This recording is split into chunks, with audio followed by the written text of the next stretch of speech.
I am a stickler for being on time, and I just remember she came into the interview room and was apologetic. She'd been doing some yard work, and just very matter of fact, and I remember thinking, you gotta be kidding me.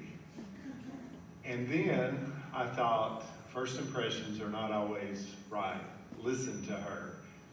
And when we began to ask questions and she began to answer, there was just a smile, there was an easygoing nature, and it was very evident that her faith would inform her practice as a guidance counselor, and I thought that was very important for middle school students. So I hired Cindy, and I told her this story, and she laughed and probably said one of her two phrases that she was very famous for. One of them was breathe. I might be getting stressed because I had an angry parent, or maybe the school board was doing something that was unpopular, and I would get upset and she would just say, breathe, Mr. Gilmore. And she would say, no worries, all the time. And I think the thing that was just the most incredible about her is she just laughed all the time. She was able to identify students and families that had needs and bring those needs to my attention. And she did all the other things that guidance counselors have to do. She was the test coordinator and organized all kinds of other things, taught a class for us and filled in as a substitute, all those other things. But before I came tonight, when Dr. Cox asked me yesterday just to say a few things about Ms. Torbett, I texted my former secretary, Carolyn Oliphant, who was dear friends with Cindy as I was, and I just want to read what Carolyn sent me right before this meeting began. Several people told me how they loved being in meetings with her just to hear her laugh. She had such a contagious laugh. She would go to any length to find funding for a child in need.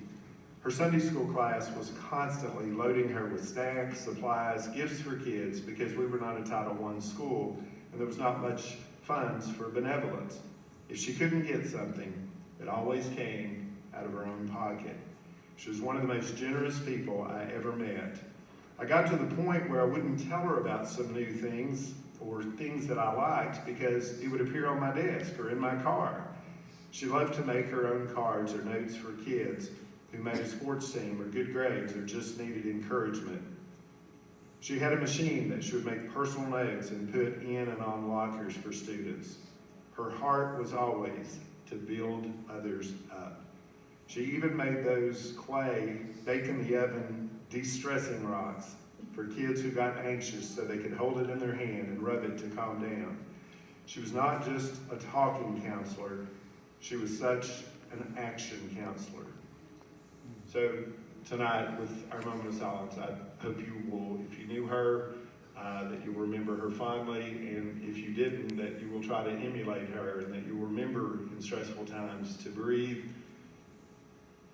and to have no worries. Let's have a moment of silence.